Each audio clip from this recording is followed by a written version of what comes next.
आशा आणि गटप्रवर्तकांच्या मागण्यासंदर्भात गेल्या 10 वर्षापेक्षाही जास्त काळापासून सातत्याने सर्वच कामगार संघटनांच्या वतीने मागण्यांची निवेदनं दिलेली आहेत.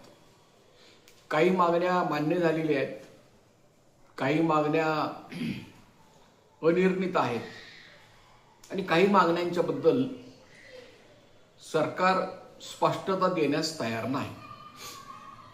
उदाहरणार्थ गटप्रवर्तक महिलांच्या कंत्राटी हक्कांचा प्रश्न आहे किंवा राष्ट्रीय आरोग्य अभियानातील कंत्राटी कर्मचाऱ्यांना शासकीय सेवेमध्ये कायमस्वरूपी घेण्याबाबत झालेले निर्णय आहेत, याबद्दल ते काही बोलायला तयार नाहीत. उदाहरणार्थ अनेक वेळा गटप्रवर्तकांनी सांगून सुद्धा की त्या कंत्राटी आहेत त्याच्याबद्दल काहीही स्पष्टता मागील 10 वर्षामध्ये महाराष्ट्र शासनाने दिलेली नाही. आणि हे करत असताना कंत्राटी कर्मचारी म्हणून उत्तर जरी त्यांनी दिलेलं नसलं तरी प्रत्यक्षामध्ये मात्र ते कंत्राटी कर्मचाऱ्याचा दर्जा गटप्रवर्तकांना देण्यास तयार नाहीत.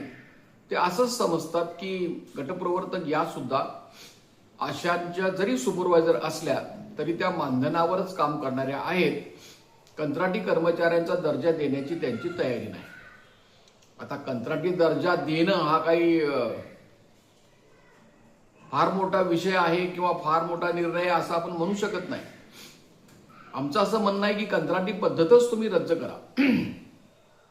ज्या कायमस्वरूपी कामासाठी तुम्ही कर्मचारी नेमता तिथे तुम्ही कायमच त्यांना नेमणूक करायला पाहिजे. कंत्राटी पद्धतीने नेमणूक करायचा प्रश्न कुठे येतो?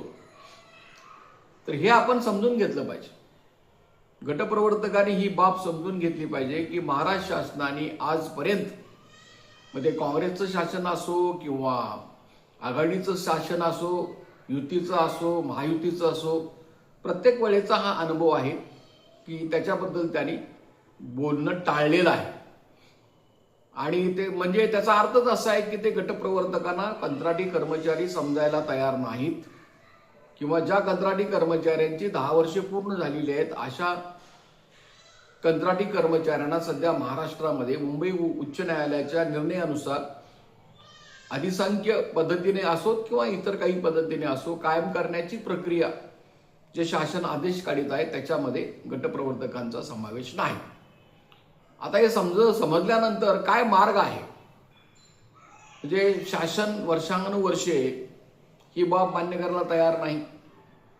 तुम्हाला कंत्राटी ऑर्डर देऊन सुद्धा जे तुम्ही कंत्राटी कर्मचारी आहात म्हणून त्यांनी 2005 सालापासून ते 2026 सालापर्यंत आदेश दिलेले आहेत. म्हणजे 20 वर्षे झाली, 21 वर्षे झाली आणि स्वतःचेच आदेश स्वतःच सरकार ते मान्य करत नाही. आता याला एकच मार्ग आहे की जर अशा पद्धतीने ते करत नसतील तर त्याला न्यायालयीन मार्गाचा अवलंब केल्याशिवाय दुसरा कुठलाही मार्ग उपलब्ध नाही. आता सुद्धा हे 10 वर्षाचं जे निर्णय घेण्याची प्रक्रिया आहे ती 40 मधल्या जळगाव जिल्ह्यातल्या डाटा ऑपरेटर्सनी हायकोर्टपर्यंत केस लढवली आणि त्या केसचा निकाल झाला. त्या निकालामध्ये त्याने असं सांगितलं की ज्यांची 10 वर्षे सेवा झालेली आहे त्यांना एकदा संधी देऊन त्यांना कायम करण्याचा सरकारने निर्णय करावा. भारत सरकारने आणि महाराष्ट्र सरकारने निर्णय करावा असा तो आदेश आहे. आणि त्याच्या आधी सुद्धा अनेक राज्यांच्या मध्ये सुप्रीम कोर्टामध्ये केसेस कंत्राटी कर्मचाऱ्यांच्या बद्दल झालेले आहेत.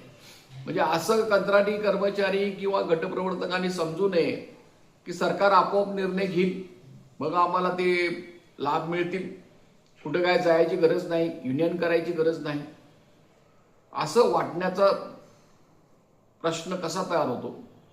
तर काही युनियन्स जे आहेत संधी साधू ते असा संभ्रम तयार करतात. काही युनियन्स असं म्हणतात की कोर्टात जाऊ नका, कोर्टातून काय होते, आपण संप करू, निदर्शनं करू, त्याच्यातून आपल्याला सगळं मिळणार आहे.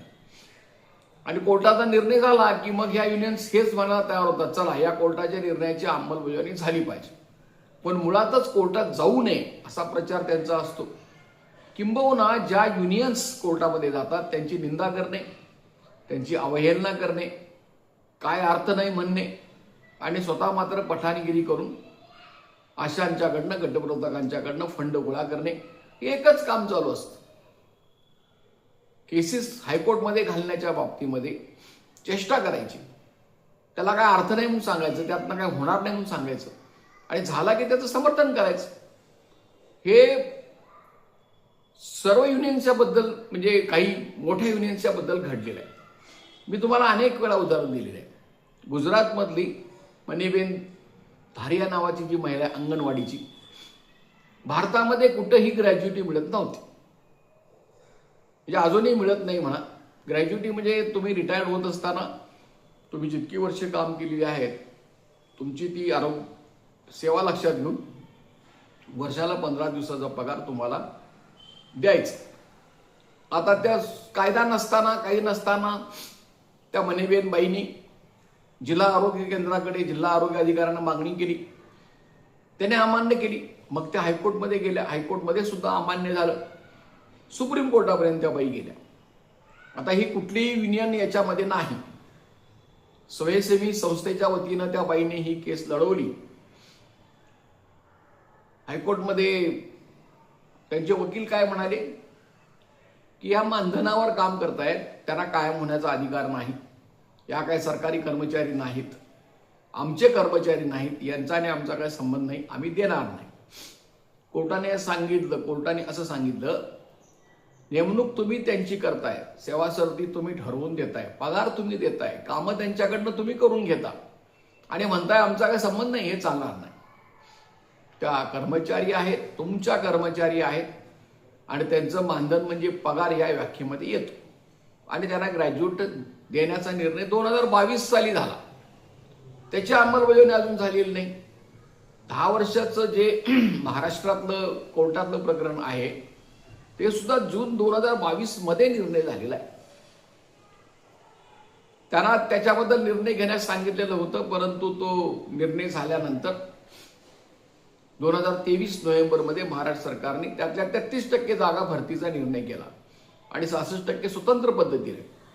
आता पहा की हे जे 30 जून 2026ला जो महाराष्ट्र सरकारचा GR आहे, त्या GR नुसार त्यांनी जरी कंत्राटी कर्मचाऱ्यांची अधिसंख्य पद्धतीने असो, इतर कुठल्या पद्धतीने असो जरी नेमणूक झाली तरी त्यांना त्यांच्या वारसांना नोकऱ्या मिळणार नाहीत असं नमूद आहे. त्यांना पेन्शन मिळणार नाही असं नमूद आहे. त्यांना सिनियरिटी प्रमाणे प्राधान्याने लाभ मिळणार नाहीत असं नमूद आहे. आणि या GR मध्ये अतिशय भयानक कुठली गोष्ट असेल तर असं शासनानं बजावलेलं आहे की असा प्रसंग येऊ नये शासनावर. म्हणजे त्यांनी नेमणुका करायच्या स्वतःच्या लहरीप्रमाणे कंत्राटी कर्मचाऱ्यांच्या. तुम्ही कंत्राटी कर्मचाऱ्यांच्या नेमणुका करत असताना तुम्ही सर्व नियम पाळून का नेमणुका केल्या नाहीत हा प्रश्न आहे. याच्यावरच निर्णय झालेला आहे. कर्नाटक सरकार विरोधी उमादेवी ही जी केस आहे ती यासाठीच प्रसिद्ध आहे. या जजमेंटमध्ये तुम्ही जर रितसर पद्धतीने नेमणुका केलेल्या नसाल तर त्या कायम नेमणुका होणार नाहीत असा आदेश देऊन त्याच्यामध्ये अपवादात्मक परिस्थितीमध्ये असं सांगितलेलं आहे की जरी तुम्ही नेमणुका पूर्वी केलेल्या असल्या आणि ज्यांची 10 वर्ष झालेली असतील तर त्यांना तुम्ही एक संधी द्या आणि त्यांना संधी देऊन तुम्ही त्यांना त्यांची नेमणूक कायम करा. किंवा एका पडत्या फळीचा आधार घेऊन की काही कंत्राटी कर्मचारी जे आहेत जळगाव जिल्ह्यातले त्यांनी हायकोर्टचा निर्णय आपल्या बाजूने घेतलेला. त्यामुळे आमचं म्हणणं असं आहे की जर तुम्ही गटप्रवर्तकांना कंत्राटी कर्मचारी असून सुद्धा मानायला तयार नाही आहात, हे तुम्ही आजपर्यंत नाकारलेलं आहे, हा पक्षपातीपणा आहे, दुजाभाव आहे कायद्याच्या भाषेमध्ये आणि त्याच्यामुळे हा दुजाभाव चालणार नाही आणि त्यामुळे त्यांना सुद्धा संधी मिळायला पाहिजे. आता हे लक्षात घेऊन फक्त गटप्रवर्तकांची आम्ही मागील वर्षामध्ये हायकोर्टमध्ये, मुंबई हायकोर्टमध्ये केस दाखल केलेली आहे. तुम्ही ते बघू शकता. त्याचा रिट पिटिशन क्रमांक आहे 7915-7915 आणि 2025 साली केस दाखल आहे. ती आता कोल्हापूर कोर्टाकडे वर्ग झालेली आहे उच्च न्यायालयामध्ये. तर हाच त्यांना आम्ही प्रश्न विचारले की आम्ही कंत्राटी आहोत, म्हणजे गटप्रवर्तक कंत्राटी आहेत आणि त्यांच्याप्रमाणेच आम्हाला हे सगळं लागू करा. आता ही एक महत्वाची केस आहे, एकमेव केस आहे.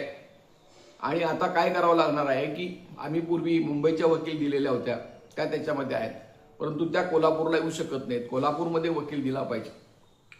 पण दुर्दैवाने कोणीही ज्या किमान 105 ते 7 ज्या काही गटप्रवर्तक महिला त्या केसमध्ये आहेत, त्यांनी सुद्धा वर्गणी सर्वांनी दिलेली नाही. त्यांनी सुद्धा कोर्ट खर्च सध्या दिलेला नाही. सुरुवातीला केस दाखल करताना जी दिलेली असेल रक्कम तेवढीच दिलेली आहे. काहींनी बहुसंख्याने 500 दिलेले आहे आणि एक 5-10 महिलांनी फक्त 1000 रुपये प्रमाणे दिलेली आहे. आणि आता यावर्षी मात्र कोणीही 63 फक्त 200 रुपये भरून त्या सभासद झालेले आहेत आणि कुणीही बाकीची वर्गणी त्याच्यासाठी फी दिलेली नाही. तर त्याच्यामुळे की कोल्हापूरमध्ये वकील देणं आम्हाला अवघड झालेलं आहे. आणि ही जी एकमेव गटप्रवर्तकांची केस आहे ती सुद्धा मग अशा धोकादायक परिस्थितीमध्ये आहे. ज्यांच्यासाठी केस दाखल केलेली आहे त्यांना जर त्या केसचं काही देणं घेणं नसेल तर मग ती संघटना तर कुठंपर्यंत ती केस लढवणार.